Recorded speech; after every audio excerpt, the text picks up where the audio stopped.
I know that actually ties in pretty well because you and I have talked before about how you really still consider yourself a teacher first.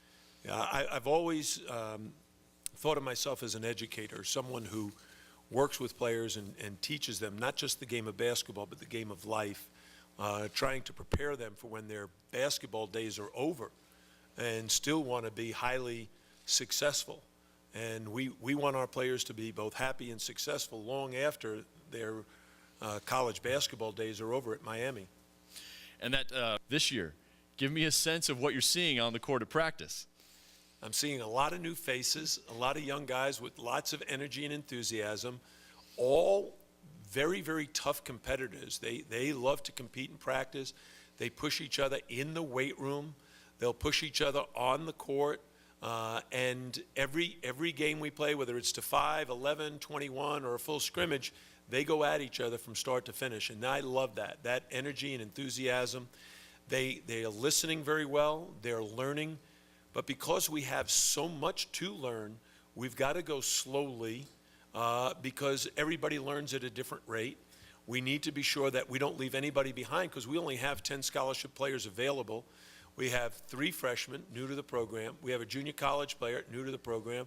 And we have a fifth-year player, Donovan Kirk, who was at Miami years ago but came back after graduating from DePaul. He's going to be a fifth-year senior for us, and he's new to the program.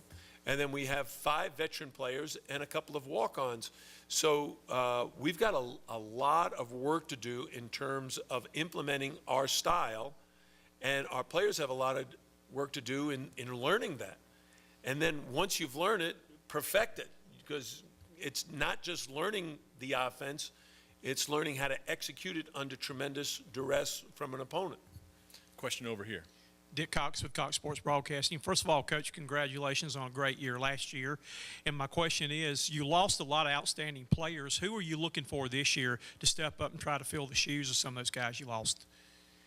Well, I would say we have 3 players right now who have some experience and are going to be counted on, especially early in the season, to lead us. Garius Adams, who redshirted last year but was enjoying a very fine career up until the injury.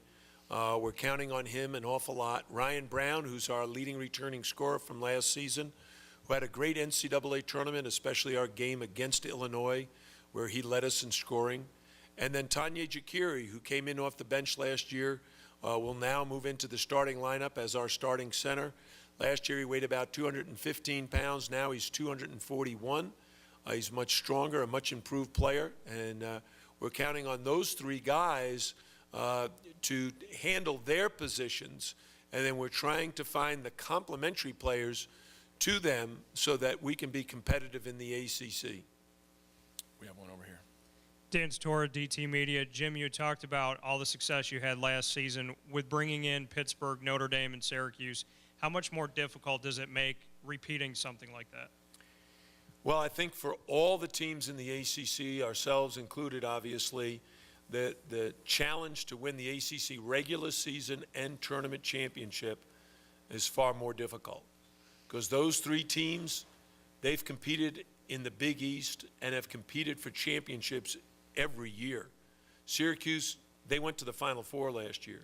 Notre Dame has a veteran team returning, and Jamie Dixon has had Pittsburgh, I think, regular season champion a number of times, and all those teams are loaded.